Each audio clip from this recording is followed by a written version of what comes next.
Hello, 18, the Watford fan channel. Welcome to another video. And it's a really exciting one, actually, during the international break. So we're going to be ranking Watford signings under the Pozzo, in the Pozzo era. So from 2012 up to now. And we're going to be doing a tier list. My name is Jacob Coleshaw. I'm joined with probably our channel's answer to the greatest Pozzo partnership of all time, Troy Deeney and Odi Nagalo. I'm going to let Sam Yuko describe who would be who. First wow. up. That's difficult. Strike partnership, I should add. There's been some nice partnerships all over the pitch, but strike partnership, Igalo, Deeney in the Prem. I thought of a nice answer to this because often it was Deeney nodding it onto Igalo, Deeney getting the assists, Igalo finishing them off. Not necessarily me finishing it off, but Charlie offering what he's done to the channel since coming on. I think we have to give him the assist man himself. I can't put any slander on Mr. Troy Deeney's name, but friend of the channel, obviously, but good partnership. Looking forward to this one. We've got loads of names to get through, so let's see how we go. I'm delighted to joined by Mr. So we've had Ian said in the comment section, Odi UK, which, Ian, I love that. So we're saying Troy Cesara? I'll take it. Troy Cesara and Odi in UK. Love it. Charlie, how are you, mate? You're right. Yeah, all good. All good. I quite like international breaks, but 8 o'clock on a Sunday, there's only one place to be, isn't there? Oh, mate, there's only one place to be. And as Charlie says, we are live on WD18. If you're listening to us on audio, so we're now on all podcast platforms, let us know what you think in the comment section below. We also upload our post-match pint from Rotherham. So make sure you do give that a listen. Links are all in the description below. And if you're watching this live on WD18, thanks so much for joining us. We'll be reading some comments out from the live chat. But as Charlie says, we're going to get straight into it today. Leave a like, subscribe, all that good stuff. And if you're on audio platforms, give us a 5-star rating. We really would appreciate that. Okay, so looking at the tier list, starting from the top, we've got the best. So this is the best signings in the Pozzo era, or it might just be one signing or any. Find out on the stream. Very good, good, average, bad. And this is not personal. It's just what we thought of them during their time at Watford after Gino Pozzo signed them at the club. Okay, so I'm going to throw names over to Sam and Charlie. I'm going to try and manage this as best as possible. I'm sure there'll be a few talking points in there. I think I'm going to try and just ease us in to start with. So this actually could be a little bit of an interesting one. I'm going to start with Matteo Vidra. 2012-13 he joined technically from Udinese. Where are we ranking him, Sam? Got to be very good, I think. Obviously, he had that year off in between as well. He went to West Brom, I think it was, in the Premier League, and didn't really hit the ground running there, but came back and was just unbelievable. So many iconic moments. I feel like because of the Deeney goal against Leicester, his 2 fantastic goals that day go under the radar. So he has to be right up there. Obviously, there's that Brighton goal as well that sealed promotion. So I think Matteo Vidra goes in very good. Charlie? About that 100%. Probably one of the most exciting or clinical strikers I've seen, maybe at Watford, when he's racing through his partnership with Deeney, and then when he came back, and to have Deeney, Igalo and Vidra up top, and obviously that goal Brighton away to send us up, unbelievable scene. So bit of a shame we couldn't see him do it in the Premier League, but yeah, very good, I think is fair. Agreed. I think also it is worth mentioning that obviously Matteo, when he first joined us, was on loan, and then he signed permanently, if I remember correctly, but didn't really feature a lot under Kiko Flores in the Prem. But the 2 loan spells he had for us were absolutely superb. So I'm going to put him in the very good category. So yeah, I think that's quite an easy start to bed us in. Okay, moving on. We'll go on to someone who has been talked about quite a lot actually today, especially by myself. Kiko Femenia, who joined in 2017 on a free transfer. And I put him in the conversation, lads, as someone who was underrated purely for the transfer fee being on a free. The numbers, over 100 games for the club in the Premier League, a key part of a 2018-19 season. And then obviously when we came back up to the Premier League in 2020-21 and that partnership with Sarr. So Charlie, my first question to you is he underrated, Kiko Femenia, by Watford fans? Yeah, I think so. I think everything you said there is bang on. Good player for us. I think the thing that let him down maybe was defensively. I think Gary Neville, once upon a time, that crucial game against West Ham, kind of called him out and said he couldn't defend. For me, really good player for us. And like you said, that partnership he had with Sarr when we went back up was was great. Hopefully we can see another right-wing partnership between Andrews and Asprilla this season. But for me, Kiko's got to go in good. I don't think he makes the very good. Sam? Yeah, I'd agree with Charlie there. I think in terms of pound for pound, you're looking at one of the best signings in the Pozzo era. But if we're looking at what they were like as players, I think he was always really, really solid, offered us so much on that right-hand side. I did think defensively let himself down a couple of times. But that's also because he offered us so much attacking threat, particularly in that promotion season. So I think if almost that was the top end of good, I think he's that now verging on very good as well. Yeah, so Robert in the comment section's gone good. And let us know in the live chat and in the comment section where you would put each player. So as we go along, let us know. But good is the vibe we're getting from the live chat. Kiko was always solid, says Geordie, but Yanmat started ahead of him for a reason. And I think I'm going to go with the democracy. I mean, look, I might be signing towards very good, mainly because the bloke was absolutely gorgeous as well. But I think as a signing goes, you can't really argue with that. And I think Kiko, for his time at Watford, we'll slot him into good. We've had the first one of each category. What with the first one of average, bad, and the best will be. Okay, moving on. We've got a lot to get through. One that's just kind of jumped out at me, and I'm very much doing this at random at the moment. And there are some names that haven't made the list. So a couple of ones that got thrown at us was Minari, if you remember in that 2014-15 season. And Charlie, there was one more that people had said, Daniel Tozer, wasn't it? That we potentially missed out. Yeah, Tozer had 2 spells with us, I'm sure. In that season after we didn't get promoted, I think he was at Parma, and then he came back and he played a decent role when we did get promoted. But he had a wonderful effort. I don't know, he just doesn't sit out for me. If he was on here, I'd probably put him in good, but I don't know, he didn't scream out to me to make the list. It's a tough one because, Sam, let's just say Daniel Tozer. Are we then putting him at the same level as Kiko? Even though Kiko had, 5 seasons with us? Yeah, I was going to say that I thought Tozer was probably top end of average, to be honest. I thought he had great free kick on him.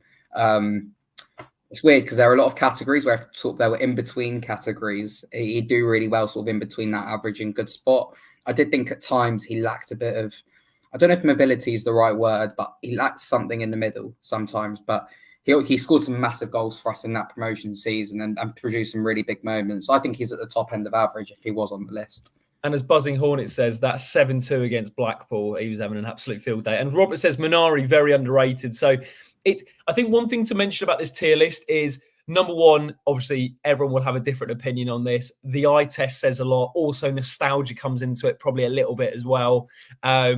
So yeah, there's loads of, and also I think you also got to bear in mind the time span and the impact these players had during their time here. So like Tozer was, as Charlie mentioned, was a year and a half. But then Kiko was 5 years. So it's weighing up all those different factors. Okay, moving on. Akechianya. Someone who, I've got to shout out my mum. She absolutely loved Akechianya.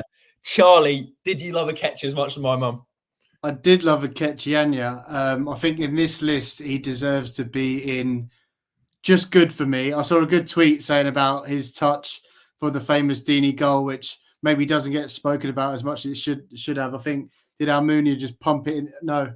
Was it Cassetti? I can't remember. Someone pumped it in the air and Anya kind of took it down before passing to Forestieri. But that touch was unbelievable. I remember him scoring a goal against Barnsley away when he ran from one end of the pitch to the other.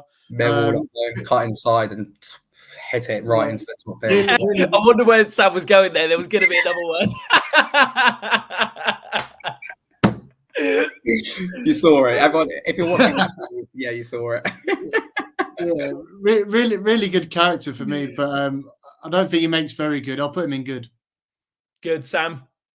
Never really cut it in the Premier League, or I don't even know if he was playing that much for the promotion season. Yeah, I think he's probably in good, which is fair. I love Akechi, great character as well. Big moments for Scotland as well. Scored away at Germany. I remember past Manuel Neuer while he was still at Watford. Really interesting career after, because I think he went to Derby and then sort of just fell off completely. And I still think he's playing now, but yeah, I love Akechi, so I think good for me. Do you know what, mate? I actually think he's retired now. I just had a look at his stats at Watford. He played 124 times for us. And it's weird to think how quickly some of these players build up appearances. I'm going to put Anya in good. Is that okay? I think that's probably the way to go. So we're going to put Ekechiania into the good category, and as you say, arguably one of the greatest first touches ever. To Cassetti's clearance, and then obviously Deeney did the rest. Forestieri Great hair as well. Oh, brilliant! Similar to mine. And one of the quickest players I've seen as well. Absolutely electric. Okay, moving on. We're going to go for someone current, Mr. King Ken Sema. Now, this is an interesting one because if we're going on form, this definitely does change how you probably look at him. But I think the question is, I think we all know he's either good or very good.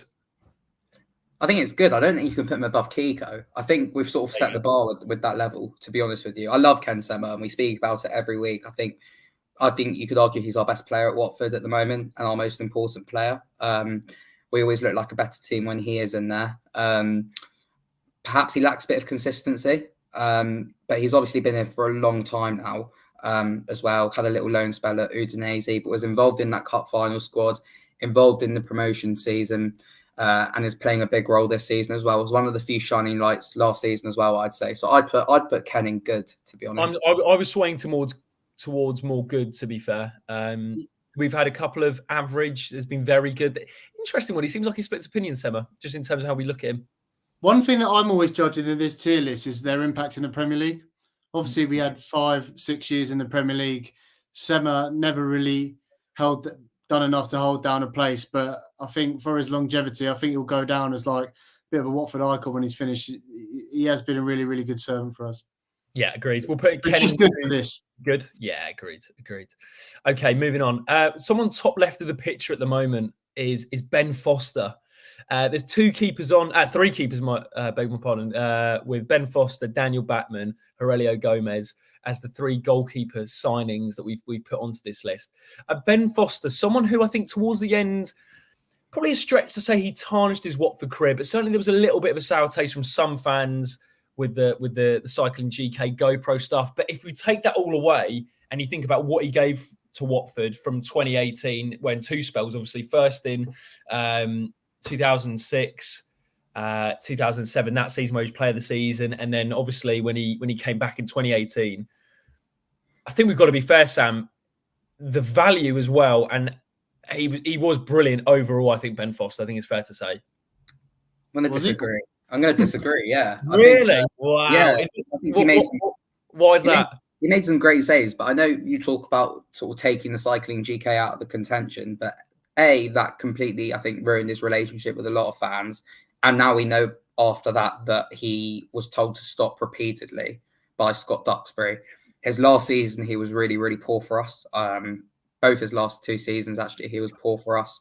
I thought made some big saves in that FA Cup final season, but ultimately as well cost us towards the end of the season where he kicked it straight into Pierre-Emerick Aubameyang.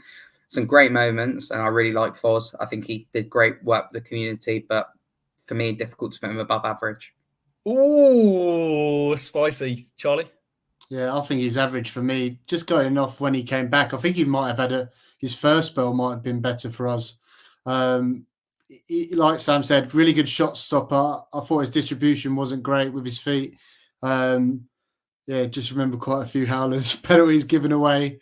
Larger than life character. I'm sure like a good guy, but I think there's another goalkeeper who I'd put in higher. But I'd put Ben Foster average.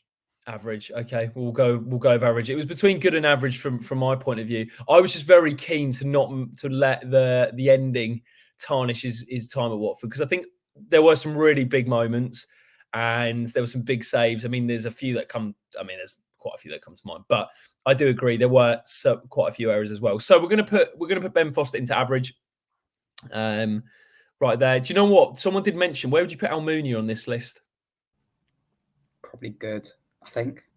I think good for the impact, maybe that one season. Yeah, and also speaking to people in and around the club at the time, we've spoken to Bondi on the channel, obviously, Tommy Hoban, and he had a massive impact behind the scenes as well. Like, everyone seemed to love him. So I think he'd go in good if he was on here. So Geordie does say that Charlie's hinting that Batman is his best signing. I've got a controversial best signing, but we'll get to that. Well, stay tuned. Okay, should we do Dan Batman now while we're on goalkeepers? Yeah, let's fly for the keepers. Let's do it. Batman. average, I think. Yeah, I mean, the 5-year deal, we've spoken about it a lot. I understand why he was made captain. I just don't understand the 5-year deal. But looking about what he's done, I think there have been elements of his game that have improved this season, and he has made some good saves over the last few years. But and he played a big role in that promotion season as well. Obviously, a lot of clean sheets in there. Part of a defence that conceded the least goals in Championship history, along with Ben Foster that season. But I think difficult to put him above average. The argument would be, Charlie, can you put Ben Foster and Daniel Batman on the same category? And the answer would be yes. I think but then to counter your argument at the start about doing it in the Premier League. Yeah, neither of them did it in the Premier League. Foster, I'd say Foster overall had some good performances in the Premier League. Yeah, but it never stayed on the good for me. Do you think? I don't think. Well, it's your call. I was just saying, if we talk about the Premier League argument, Foster was on number one for four years in the Prem. Yeah, I just think very similar for me. Even Batman, didn't Batman take his place? I think in the Championship and in the Premier League at some points. I think they're quite similar keepers, really good shot stoppers, maybe not too good with their feet, but average. I mean, for me, Aurelio Gomez has got to be a tier above both of them. Oh man, and the rest. What I find interesting. Where's Gomez going in, Jacob? For me, he has to be very good. It has to be the best.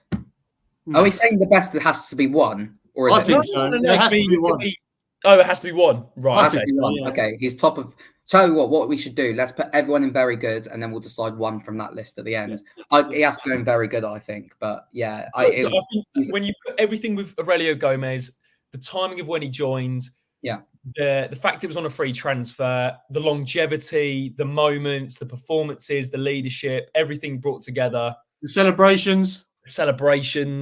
Nice. FA Cup run. Yeah, I'll just tell you what, it's so rare with the turnover of players we've had that a player has taken like a duck to water to this football club. And Aurelio Gomez did that absolutely perfectly. Obviously, he came in under a bit of scrutiny, didn't have the best time at Tottenham, but from minute one, really, he connected with the fans. He connected with the football club. He understood the values of everything of what Watford stands for. And you could see that how emotional he was when we got to the FA Cup final. I know, obviously, he was in goal that day when we conceded 6 against Man City, but just a special player and a special person. Absolutely loved Gomez. And when we got relegated, do you remember how emotional he was on the pitch as well? Like, he did really, really care. Matthew Groves in the comment section, 14-15 Championship season, he was our hero. You save Bolton away. Unbelievable. Yeah, I was about to say Bolton away. That game was iconic, and he made this triple save.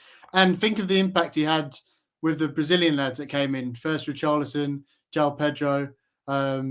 He's probably been on the blower to Martins. But yeah, just that influence. And like Sam said, all-round impact when he joined the club. Aurelio, what a man. We need to get you on the channel. That's an interview. If you want to see it, guys, then let us know. But I think that's one we definitely want to tick off soon. Charlie, I'm going to leave the floor is yours, mate. Who do you want to do next? Is there anyone that's jumping out of you? I want to get Andre Gray out of the way. Okay. That was easy. So I don't think he can be above average. I don't think anyone can argue that he can't be above average. I don't think he can be above bad, to be honest. I know he scored some big goals, but just for £18 million or whatever it was we paid for him, just not good enough at all. Sam, I'm going to play devil's advocate. I would also put him into the bad category for £18 million. Some would argue the moments that Andre Gray had, you think of the Leicester winner in the last minute, you think of the Crystal Palace winner that got us to the semi-final, you think of some crucial goals at crucial times in the season. Assist for Delafeu in the semi-final? Extra time? Does that justify a move up to average? I don't think so. I think for £18 million, I personally don't think it does. You two feel free to disagree, but... No, I'm siding with you there, mate. It's Charlie? If it's 2 against 1, it'd be interesting what people think in the comments. Like, those moments were so big for us. Leicester last minute, Crystal Palace scored, he did score some good goals from us. But yeah, I think the thing that's killed him is that £18 million. When you're paying that much for a striker for the size of club we are, you expected a better return, and he couldn't even get into the Championship team, could he? When we went up, so I think that's fair. Lastly, on Gray, some would argue. Again, I'm just throwing the other arguments out. Some would argue he's not in control of the transfer fee. Is that his fault? It's not his fault, but at the end of the day, I mean, it's football, isn't it? And we're looking at what we get for value for money. It's a bit like walking into a shop and an expensive chocolate doesn't choose its price, but if the chocolate's not nice, that's what you're ultimately going to come away with. That was a terrible analogy. Alan Sam Yuko Sugar. That's another thing that I'm kind of thinking about with this tier list. Maybe not like best quality or like worst quality, but like value for signing. I think the price tag has to come into it. Okay. It's a bit like a good point. Four moments for Andre Gray in over 100 games. Yeah, it's a bit like Bio in a way, who I don't think is on this list, but he's come up with some big moments and some iconic moments in Watford history with those last-minute goals against Norwich and Middlesbrough. But we paid £5 million for him, and ultimately that's not value for money. I don't think. I think Gray and Bio are very similar sort of situations here. Charlie, just lastly on this, Robbie says, is Gray on a par with Nathan Ellington, the Duke, for value to return? It's quite similar, like when you look at the fees and time, but I don't think Ellington did anything while he was at Watford, apart from pick up a big wage. But yeah, he certainly did not make the list. Yeah, I don't. Well, he couldn't as well because he wasn't in the pot. So, but I know what you mean. He wouldn't have made the tiers. He would have been right down there. Okay, Andre Gray's the first into the bad category. Moving on to another forwards. Someone that I was one of my favourite players for the way he played was Fernando Forestieri. And we got 3 and a bit years out of Fernando before he moved on to Sheffield Wednesday. This is one of those for me where the eye test comes into it because the way Forestieri played, I absolutely loved. Obviously involved in one of the biggest moments in the club's history as well with that cross to Hogg. He was called kind of like the Watford Messi. Very, very like low centre of gravity, small, weaved in and out of players. Probably did a little bit too much at times. Where are we ranking him, Charlie? He's nowhere higher than good. Fessy. Sure, it was interesting chatting to Sean Murray about him, and he even highlighted, I think on a couple of occasions, how frustrating he could be in training and in games because he was so, maybe not selfish, but do you know what I mean? He wanted to do it all himself and be the dribbler. How many moments or goals can you count of Forestieri? There was the one. It's tough, but none spring to mind. I'm a bit tempted to put him in average, but I might get. No. We'll go with the democracy and also the live chat. I think it's good or average. Maybe nostalgia's slightly coming in it for me. He scored 2 great goals against Sheffield Wednesday. If I can share my screen here quickly, I'll show you one of the reasons why I'm so nostalgic towards Big Fernando is this over here, if you can see that. Oh, no. Let's get this up. Can you not see that? There we go. There we go, yeah. That's when I was a mascot back in the day against Birmingham at home and I stood with Forestieri. So I might be a bit biased here, but I loved Fessy. So big fan of him. So this is an interesting one. You look at the comment section. Lee says he looked better than he actually was. Fernando was good, says Robert, but probably overrated by the fans. Ian says Fernando always sat bums on a seat on a Saturday. And Luan says he's much more liked than Backman and Foster. I'm signing towards more good. Sam? I'm going to go with good, just. Is that okay, Charlie? Did we get the approval? Yeah. He's a really exciting player. I can't put him down. And again, he played a key part in one of the most iconic moments ever. So that cross to the back post. That cross. Okay, moving on. Someone who, this will split opinion, Will Hughes.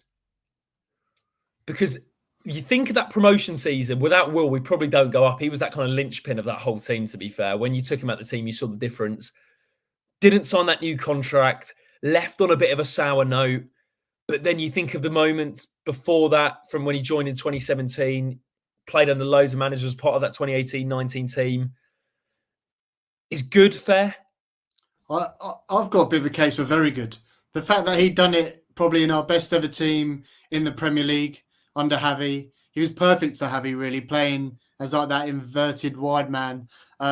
Scored some great goals against West Ham, I remember, at the Vic. I think that was like Super Sunday. Burnley away, scored a cracker, which I was there at. Again, when I'm saying people to do it in the Premier League, and then when we did get relegated, I think he was the difference. When he came into the team, changing his game to a 6, controlling it to get us back promoted. So for me, he's very good. But what do you guys think? Sam? I'd go very good. I thought he was absolutely fantastic, Will Hughes. Obviously, didn't leave perhaps in the best way that he would have wanted to, but I thought he was absolutely brilliant. In the Pozzo era, I think one of the best midfielders. I think a lot of credit has to go to Nigel Pearson, who I know Charlie, you mentioned there how Hughesy worked really well in Javi's system, which I think he did, but I think it was really under Nigel Pearson where we saw his best football and he found his best position. So I thought he was great. Sure. Okay, moving on. Nathaniel Chalobah, another English centre midfielder. 2 spells at the club. First in that first year under the Pozzo in 2012-13, which is my favourite season of Nate in a Watford shirt for sure. Just kind of like 17-year-old, had that sort of swagger on the ball, just glided past players. Came back under Marco Silva 2017-18, had trouble with injuries and just never really kicked on. I remember Troy Deeney saying once on Monday Night Football that he said if Chalobah kept playing, he'd be a £50 million player. But overall, Charlie, do we have to be fair and say he just never hit the heights that we thought he would? Yeah, that season, Marco Silva, at the beginning of the season, he looked really, really good. And when we signed him and Hughes and we were playing brilliantly, we thought he could be like one of our main midfielders for years to come. Went on to get an England cap, I think, under Southgate. But yeah, for me, it was just that consistency. He had loads of trouble with injury. Some people question his attitude at time. I'd put him in average personally. He did play a part of that promotion season when we went back up, scored that great goal, Cardiff away. I just don't think he was consistent enough for us. I'm going to go average, Sam. Yeah, I think what just saves him from bad, I think, is that little run of form towards the end of the promotion season, where I think he also had the captain's armband, didn't he? And I think that really helped him out, showed some leadership there. If it wasn't for that run of form, I probably would have put him in bad. But I think he's just saved himself. Okay, next up, Christian Kabasele, who's now at Udinese. Hope Caba's doing well. The best in terms of off the pitch. I mean, what he did in the community, and as a bloke, what an elite bloke, what a guy. Then you bring in the football, Sam. Where does that then leave him? Because we are basing on what they did on the pitch. We have to make that very clear. Yeah, really. I'm gutted to say this, but I think he's got to go in bad. Kaba. I loved him. Like off the pitch, what a bloke! Just one of the nicest guys. But on the pitch, particularly in those last 2 or 3 years of his Watford career, just not good enough, to be honest with you. I think he cost 6. I think he cost 6 or 7 million. I'm thinking more average, Charlie. I'm trying to defend, but like, what good games did he have? Any standout moments for you guys? He scored against. Well, to be fair, in the behind closed doors game at home to Rotherham, he scored that day. Not really a significant goal, but it was the first goal scored in when few fans were allowed back in behind closed doors. But other than that, it's difficult. Unfortunately, I think he's going to have to go in bad. I hate to say it. Okay. Yeah, we're going to put Kaba in. We're going to put Kaba in bad. Hell of a guy, though. Okay, moving on. I'm going to bring in the man that's been labelled the Wigan Pirlo, and that is Ben Watson.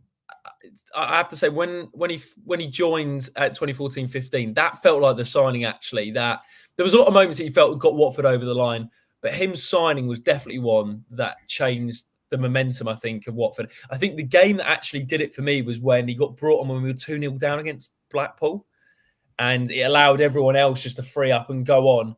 Sam, I think the important thing with Watson, and bear in mind, obviously, the season afterwards under Kike, he was he played every game, really, under Kike that season. I think he's going to go in good for me. Top of good. I think he's up there with Kiko, isn't he? Like bordering on very good. Brilliant player. Did so well for us when he came in. Just such a positive influence. Offered us that bit of support as well. Just trying to think, at Brighton away, there was a sub made in the first 10 minutes or so. Was it him who came off, or was it Toja? I can't remember who it was. It's really bugging me, that. Wait, what game was that, Sam? When we got promoted 2-0 away at Brighton, and Slav changed it in the first 10 minutes. I think it was Ben Watson. Anya went off. It was Anya who went off. Ah, okay. In 15 minutes. Yeah, there were so many big subs made that season that changed games for Watford that it's difficult to keep track. And like you said, that 7-2 against Blackpool when he came on was absolutely fantastic. So yeah, I think he goes in good, to be honest. Yeah, Geordie, do you know what, Geordie? You are the man, mate. Because I actually did say this on a tweet. Ben Watson is Watford's best January signing, if I remember correctly. That is correct. I did actually say that on record because I actually think the impact he had, I can't remember another January Watford signing in the Pozzos having a better impact than him. Yeah, I think the closest rival's going to be Klebs, wouldn't it?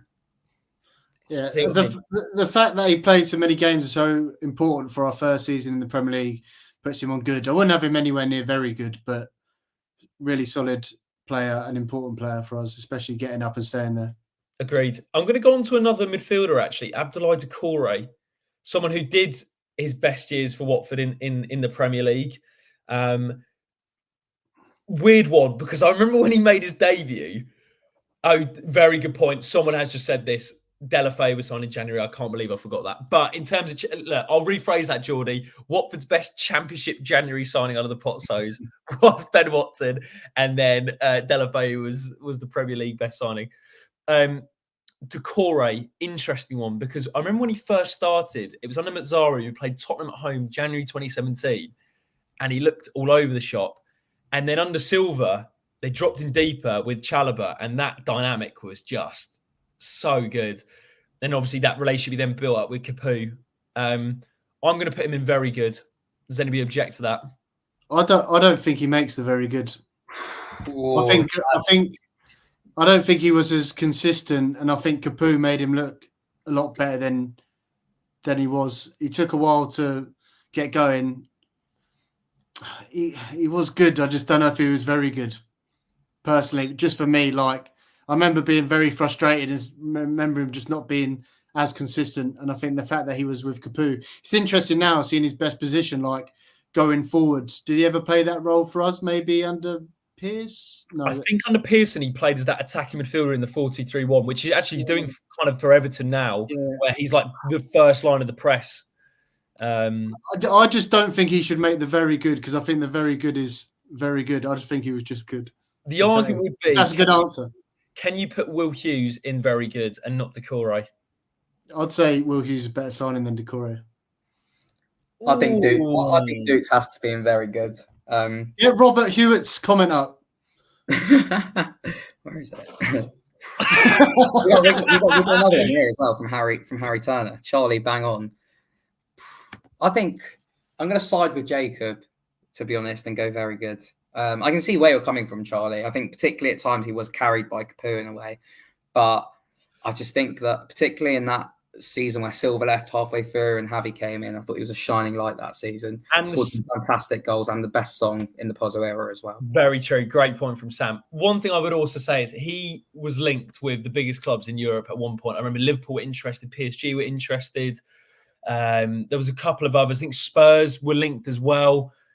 That 2018-19 season with the Capoue, some would argue Capoue brought the best out of Doucoure, and some would argue Doucoure brought the best out of Capoue. But I think we're easy to forget with the way it finished, maybe, that he didn't reach the same levels. And we probably could have got a little bit more from him than we did in the end at Everton. But I think we've got to put him in very good. You think about the consistency of his performances in the Premier League as well. Without him, I don't think we would have been as successful as we were in those years, personally. And player of the season 2017-18, as Luan's mentioned. So I've gone with very good. Sam and I might be wrong. Let us know in the comment section. Moving on to, do you know what? I'm going to mix it up and go back to the defence. Jose Holebas. Very good. No. Up there. I missed very Joe. Good. Sam, why very good? I think what he brought. I know we said we're not bringing off the pitch, but I think he brought that on the pitch even. He brought that nastiness that I think Watford teams have lacked at times over the years, and I think that's been noticeable since he left. A character like that, someone who just hated losing and would do anything not to lose. Obviously, it did spill out a couple of times. There was that argument with a fan at Southampton away. But after a shaky start at Watford, I think probably 2 or 3 years into a spell with us he was with us for 5 years, I think it was. And he was just absolutely fantastic. Became a cult hero. Set pieces were very good, I thought, as well. Scored a couple of really good goals. Middlesbrough, Crystal Palace at home. I think very good for me. I like Holebas as much as the next guy, but again, this very good. For me, he was just in good. I mean, he wasn't pants, but these are literally his pants that I won at from the Rookery End live show. That's how good of an event that was. But yeah, he also has the best. He has the highest yellow card per game Premier League ratio of all time. But for me, just good, not very good. I'm signing towards more good, Sam, if I'm honest. Someone has said that, Sam, is there an up there category? To be fair, it might be a bit of sentimentality with Holebas getting in the way here. I just absolutely love the bloke, to be honest with you. It's the nostalgia, isn't it? A little bit. Yeah. I think we're going to go good for Holebas. I think it was worth noting as well. I think there was a bit of a redemption arc with Holebas because I think probably the turning point was that argument with the fans against Southampton, where I don't think his Watford career had really taken off. As Wendover said, I think it's noted. I think he never actually knew about joining Watford. I think his agent just told him that he'd joined, and I think that was a turning point where all of a sudden he actually became quite good for us. So yeah, I loved him, but probably good is fair. Basically, when Flores left, he actually realised he wanted to be. Ake was just playing ahead of him for a long time. Geordie has said to Charlie, how much for Holebas's pants? Priceless. You can't have them. Lads, if you guys need to get off at 9, should we do some quick fire ones before we get to the juicy debate? I think that's an absolutely fantastic shout. Okay, so do you know what we'll do? Sam will take one, Charlie will take one, and we'll just do it like that. And if I think there's an outrageous shout in there, then I will jump in just to keep it level. Okay, so Sebastian Prodel, Sam. Good. I'm going to go average. Charlie. Oh God, Jacob, overruled. Charlie. Yeah, I was thinking average. Oh, Sam, you've lost that one, mate. Adlen Guediora. Good. I agree. Good, yeah. Gabriel Angela, a beautiful man. Beautiful man. Average. Yeah. In the Championship, he was good, but I think he can only get average, really. That goal, was it Nottingham Forest, that little backheel flick? Oh, delicious. Yeah. We were 2-0 up at the City Ground and lost 4-2. So, what a day. Do we not think of that 14-15 season? I did think at times he was just a bit shaky defensively. Okay, we'll go average. I think that's fair. Matt Connolly with that emergency loan. Some would argue one of the most underrated signings for the blocks, the tackles, the leadership. Where does he rank? Probably just average because he didn't have that longevity. I think he was important. If this was pound for pound, important, but yeah, I think just average. Okay.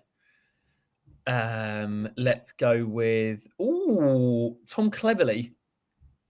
TC got to be good, I think. I think good. Charlie? Yeah. Let's stick him in good. Valon Barami. Nothing lower than good. He was so important for us. I think the way he got around the pitch, I think he's like the destroyer that we really needed at the time. I absolutely love Barami. Great song as well. He's good for me. Maybe not very good, but underrated, do we think? Yeah, I think so. Underrated. Definitely. Is that you, Charlie, saying if you know Bull, you rate him? Yeah. Okay, moving on. We've got Imran Loser. I'm going to leave this one with Sam. Bad. You knew where that was going. Straight and bad for me. Hasn't shown me anything since he's been here. Value for money, not there. Passing in January. Charlie, disagree with that? Should we just get like a Sam Loser minute on every video? Just play it again. I think the thing that kills Imran is the price tag, like 10 million. I'm looking at 2 tiers above him and looking at Will Hughes. He was supposed to be the Will Hughes replacement and hasn't got near it. So I think Sam's shout is fair. Okay. Craig Cathcart. but the best. Good. Up there. Very good, surely. Nah, just good. I don't know if I'm looking at recency bias. Again, that Luton away last season was. See what? It's really funny. I, honestly, the last 4 or 5 times I've seen Charlie, he's mentioned that Luton away before as well. Honestly, that defensive performance was a disgrace. I don't know. I love free transfer, 2 spells. Yeah, maybe very good then. I'll concede to very good. I think that's fair. Yeah, steady. Maybe I'm just looking on like his technical ability. Maybe not, but what the servant he was for us. Loads of appearances in the Premier League. So the little stint at right back as well. Yeah, I think good. I think good, but I'll concede to you too. I think Cathcart has to be in the very good category, just for, as you say, longevity, consistency, free transfer, and was kind of just always that bloke you could rely on. Not towards the end, granted, but in his peak years, and played at the champ Prem. I have to say, do you know what? Someone's just said Charlie as a future manager would be interesting. Coach's voice masterclass coming soon. Richarlison, who we did make a massive profit on in the end. £40 million. If we're looking at what he did on the pitch, it's difficult to go above average, I think. But for value for money, I think it probably pushes him up to good. Why? Wasn't it like that start of the season? He was on absolute fire. Swansea. Second half of the season, I mean, his attitude was questionable. I remember when Silva got sacked, he put like an angry emoji out, didn't he? Or something like that. I lost a lot of respect. They were good mates. West Brom away was great. I don't know. And like that value for money, if you're looking at a signing, I think good for me. I think you can't take away how much we got for him. I don't think. I think he has to be as a signing. I guess this is based on the best signings. We signed him for 11.5, signed him for 50. He can't be average. Yeah, it's good. It's good. Fair enough. But I do agree. The start of the season, Sam, was the best we saw of him. Yeah, definitely. I think it was off. Javi didn't really fancy him either. I don't think we didn't really see him too much in the second half of the season. There's that picture of him. He got taken off against Chelsea, and there's that picture of him crying on the bench or something like that. Yeah, I can't remember that. Yeah. He's always crying though. It hasn't changed. Roberto Pereira. I loved him. I loved him as well. I think good. I think he can only be in good. I remember there just was a lot of frustration with him, and sometimes he went in and out of games. I absolutely loved him. When he was on it, he was brilliant for us. But I just think, I don't know if he was consistent enough. I remember getting in a proper row with a fan who was digging him out in the FA Cup final when we were probably 5 or 6-0 down, and I was defending him. But I just don't think he was consistent enough for us. Sorry, Sam. Why didn't he chip it? Just chip it over Edison. Let it go, Sam. I think as a player, ability-wise, would be very good. As a signing, probably goes into the good category. I'm sorry, I agree with you boys. Agree with you boys on that. How much did we sign him for? Like 15 mil or something? 15 mil. I remember, do you know what was really funny? Do you remember we had the pre-season Graham Taylor match day? We played Sociedad. And I remember the bloke next to me just going like, mate, we're massive. We've just signed someone who's playing the Champions League final. And that was the thing with Pereira. Like I do forget how like the level he's played at was probably the highest in that team. You know, pretty impressive. Okay, someone who Charlie's got a love affection for, Francisco Sierralta. Yeah, interesting with Sierralta. When did we sign him? We signed. Let me just double check that. But I believe it was start of the Vladimir Ivic season. Yeah.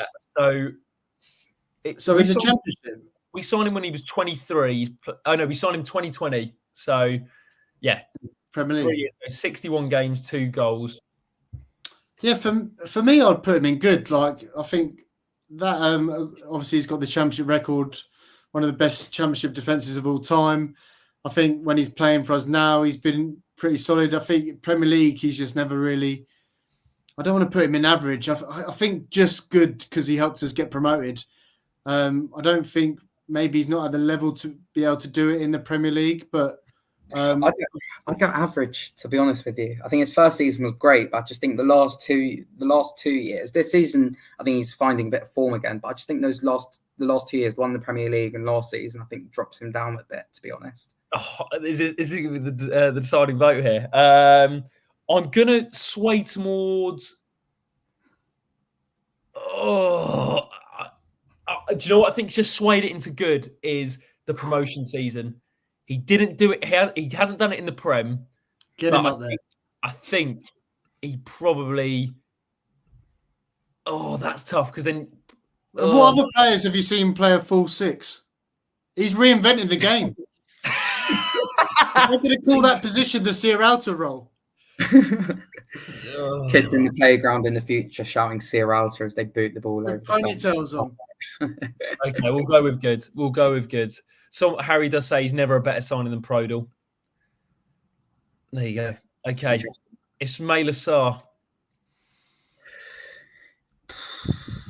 Rally for money. Got to be average, I think. Oh, no. I think good. Got us promoted pretty much single-handedly, didn't he? Yeah, he's got to be good. That Liverpool moment he gave us, that clutch of games under Pearson, he was on fire. Aston Villa, Bournemouth away. He almost got us up. He almost kept us up. Arsenal single-handedly got us up in the Championship. Even last season, that goal against West Brom, you can't discount all of that just because he was 30 mil. I think good. Good. Do you think if Sarr didn't go to Watford, he'd be a lot further along than he is now? Yeah, 100%. Interesting. I mean, when he came in, we didn't play with wingers. So that first season, in a new country, speaking a new language in a new league, he was playing in a position that he'd never played before, and under 4 different managers. I mean, that couldn't have been good for his development. Odion Ighalo. Very good. What a bloke. For me, if we're looking at Watford signings under the Pozzo, Odion Ighalo, I think could be our best ever signing under the Pozzo. When he came in, he got 25 goal contributions, 20 goals in the Championship, probably the most informed striker in the country at that time. He got us in the Premier League. We've seen Vidra play for us, but it was the Ighalo signing that got us up. Then in the Premier League, he scored 16 goals in the Premier League, 16, the most of a Watford player ever. And I think he got 24 goal contributions in that season. He also got that goal against Arsenal in the quarterfinal FA Cup.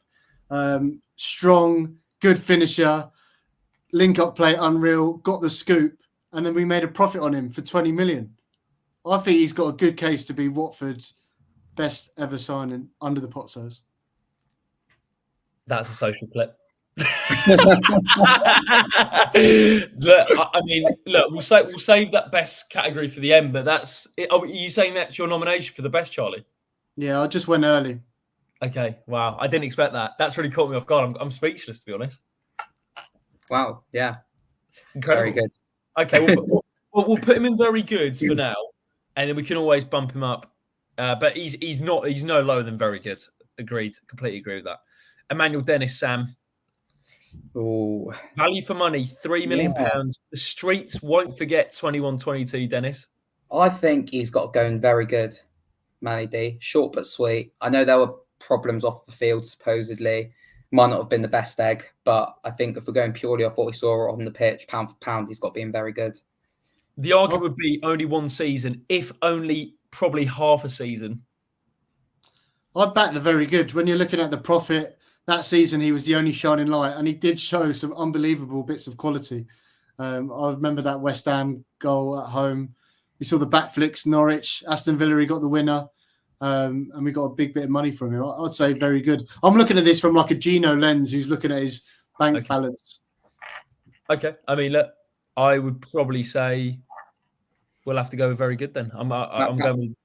I would say good myself, personally, because I think all the other players in there did it for more than one season. That's the only thing I would say. Yeah. And even then, was it a full season? But some would argue the team he did it in should bump him up a little bit as well. You know, we weren't playing with a lot of the ball. A lot of the time he had to kind of feed off scraps. And did someone get his XG stats up? Like the positions he was finding himself in, he was just scoring, he was exceeding his XG by quite a bit. And most importantly, he broke the nutmeg record. Oh, man. Alex King loved him as well. So, friend of the channel, I think, gives him bonus points. Okay, we'll go very good. Okay, we're now coming to 4 of the big boys. Okay, so we're going to start with, out the 4, João Pedro. Very good for me. That return, just one of the most talented players I've ever seen play for Watford. We're recording this 3 days after he's made his debut for Brazil, wearing the number 9 shirt against Jasper's Colombia. Wow, just last season, I know it wasn't the best season, but edge of the seat stuff the entire time. Was able to get the ball, get around 4 or 5 players at once. Yes, I think his end product probably could have improved, but the profit we made on him as well was absolutely fantastic. I'd argue, like Charlie did for Odi Nagalo, I'd argue that João Pedro is the best signing in the Pozzo era. Oh, wow! There's a Frenchman along the bottom who is fuming.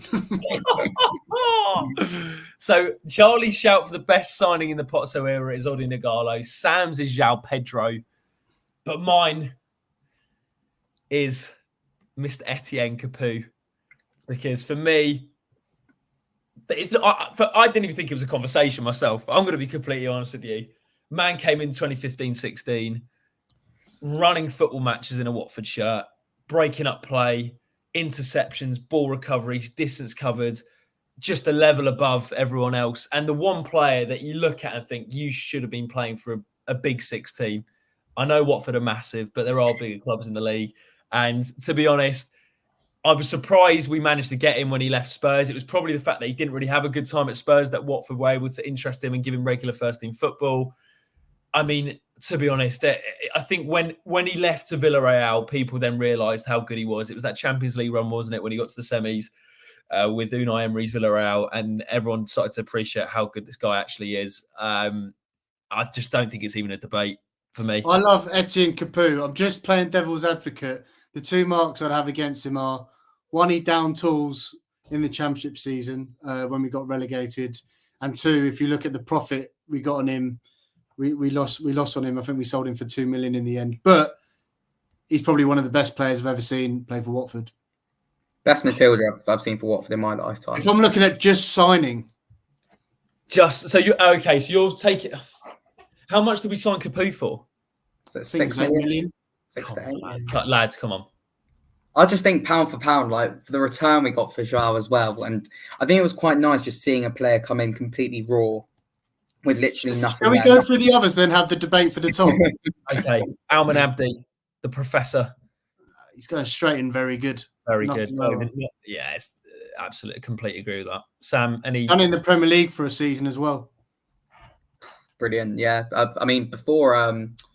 who was it? Before Adam Messina, I think Alman Abdi was the only Watford free kick goal scorer for about 6 years in a row or something like that. So, yeah, Alman, very good. And I'd also probably stick Gerard Deulofeu down there as well in very good. Yeah, agreed. Charlie, any disagreements with that? Why are you leaving Capoue down there? Well, there's one tier that hasn't been filled at all. Just on Deulofeu, unbelievable. Luan said about we had stayed up. What would have happened if we stayed up? Would Deulofeu would have stayed with us? Most likely, he could have been a club legend. I always thought Deulofeu to Spurs was a move that was going to happen. I don't know why. I always thought he'd be like quite a good fit for them, and I think we would have stayed up had he not got injured. The question is, and this is always the debate that gets thrown around with my mates: would you have taken us losing to Liverpool and Gerrard not getting injured? Deulofeu, that is, not Stephen. And and yeah, so would you have taken Gerrard Deulofeu not getting injured and Watford staying up? Not Watford staying up. Oh my god, I've absolutely messed it up. Would you have taken Deulofeu not getting injured but not beating Liverpool, or would you have beaten Liverpool and kept it the way it was? I'd have happily sacrificed that game to stay up. We could have still been a Premier League team now. We could have brought in even more quality. Look at the money that's in the Premier League. We could be talking about new stadium, maybe new owners, the caliber of managers we could have had in. So gutted for him to get that injury at that time, because that back end of the season he was fizzing along nicely. And obviously that goal against Wolves was unbelievable. Watching him play was an absolute joy. He goes in very good. Very good. And yeah, as Harry says, I think he was on for a move to AC Milan. So He's now doing pretty well at Udinese. He did play. He played for AC Milan, didn't he? I think he did. He did. Yeah, back in like 2014, I think it was 2015. So these are the three. So we've got our pick. So I'm taking Etienne Capoue as the greatest Pozzo Watford signing. Sam's taking João Pedro, and Charlie Zazera is taking Mr. Odion Ighalo. Before we finish, let us know in the comment section, and the most votes wins. I'm gonna actually. Should I get a quick poll in the live chat? If we can actually make this the. Let's see if I can add it really, really quickly. Give me 2 seconds. Just on like João Pedro, obviously we all love, but if you look at his quality, like what was his output? Top goal scorer last year, was it 10 goals? I think it was around that. I think I'm just going off purely not necessarily numbers, but what I saw was probably the most exciting Watford player I've ever seen. He could definitely be the top as highest ceiling potentially. Yeah, I think in terms of every player on this list, I know some of these players, their careers are over or they've already reached the top. But I think Jar will go on to have the best career out of everyone on this list, to be honest. Really? Yeah, I think so. I mean, who'd be his closest contender, would we say? I think Delafeu's career has been pretty impressive. Capoue, Europa League winner. That's true, yeah. I think Jar's going to go on to have the best career. And I think the money we got for him as well, that's why he's the best for me. So we've got a poll in the live chat at the moment. Best signing the Pozzo era, Etienne Capoue, João Pedro Ighalo. Etienne Capoue, my boy, is winning by an absolute landslide. So the live chat, thank you so much. Really appreciate that. Do you know what? I can't believe we got him for as many years as we did. And the bit that always plays on my mind on a regular basis, he could have left in 2017-18. I don't think Silva fancied him. You know, that midfield that he had, it was like Doucoure, Chalobah, and then like interchange with Pereira, Richarlison, Hughes, etc. Capoue only came on away at Bournemouth, and then it was when Javi came in that he actually started to play a lot more. But that 2018-19 season, I'd go as far to say that's the best season I've seen from a Watford player. That season, he was unbelievable. What are your favourite Capoue moments? Goal against Palace, FA Cup quarters. Yeah, that's a good moment.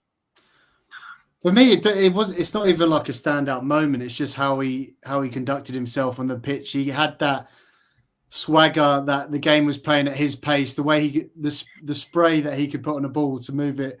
I remember even like towards the end, I think in the the COVID season, he used to find Sarr every time, like picking the ball out from the defence. He was just a gorgeous, gorgeous player, and I'd just love to see his passion as well, especially that FA Cup semi-final that he reached. Showed how much he enjoyed being at the club. So I think he's a really fair winner for the best signing that the Pozzos have made.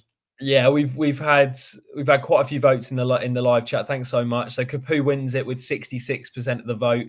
But look, as Shane says, Capoue for me, Iggy and João second and third, respectively. Laura does say it is hard to compare as they all came to Watford at different times in their careers, and that is the one thing we would mention.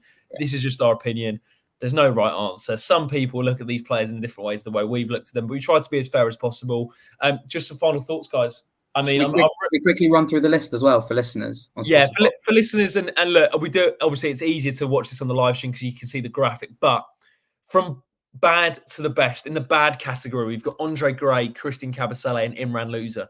In the average category, we've got Ben Foster, Daniel Bachmann, Nathaniel Chalobah, Sebastian Prodel, Gabriel Angela, Matt Connolly. In the good category, we've got Kiko Femenia, Ikechi Anya, Ken Sema, Fernando Forestieri, Ben Watson, Jose Holebas, Adlen Guediora, Tom Cleverley, Valon Barami, Richarlison, Roberto Pereira, Francisco Sierralta, Ismail Assar. Very good. Mateo Vidra, Aurelio Gomez, Will Hughes, Abdoulaye Doucoure, Craig Cathcart, Emmanuel Dennis, Alman Abdi, Gerard Delafeu, João Pedro, Odion Ighalo, and then in the best category, Etienne Capoue. Magnifique. What a pleasure. What a video. That's one of my favourite videos we've done. I love that. That's great fun. Do you know what? And just a shout out to Charlie. It was like a prime, it was like prime Capoue, the way he just ticked the tempo over when it got halfway through the stream. We were only about 10 in. we managed to get it done. And Ben Shelton does say Capoue spray passes from the centre circle were an absolute joy to watch. We've had 2 suggestions for Christmas. Brian Max says you should do an all-time list for Christmas. Definitely something to throw on the radar if you enjoyed this sort of video. Best all-time Pozzo 11 for a future video could be a really nice one as well. But I think that's where we're going to wrap it up. Any final thoughts, Sam, Charlie? No, I really enjoyed that. It's always nice reflecting on the good times. So roll on Leicester next weekend. Sam's going. You look forward to it, mate? I am. I'm buzzing for it. Yeah. Going to be a difficult day, difficult game, but we'll be here this time next week to review it just before Norwich at home at Vicarage Road on the Tuesday night. If you are in Watford and you have time, make sure to go to the Mad Squirrel if you're 18 and over as well. Check it out. And hopefully we'll see you in there. What a pleasure. As Ian says, thumbs up on the way out if you did enjoy. If you're listening to this, make sure you do leave us a review. Really, really do appreciate it. And thanks so much to everyone who watched. Fantastic. As Sam said, make sure to check out the Mad Squirrel for the best beer in Watford. Link in the description below. Please drink responsibly. 18's over. And we will see you next time. Take care, guys. Have a good week. Up the audits.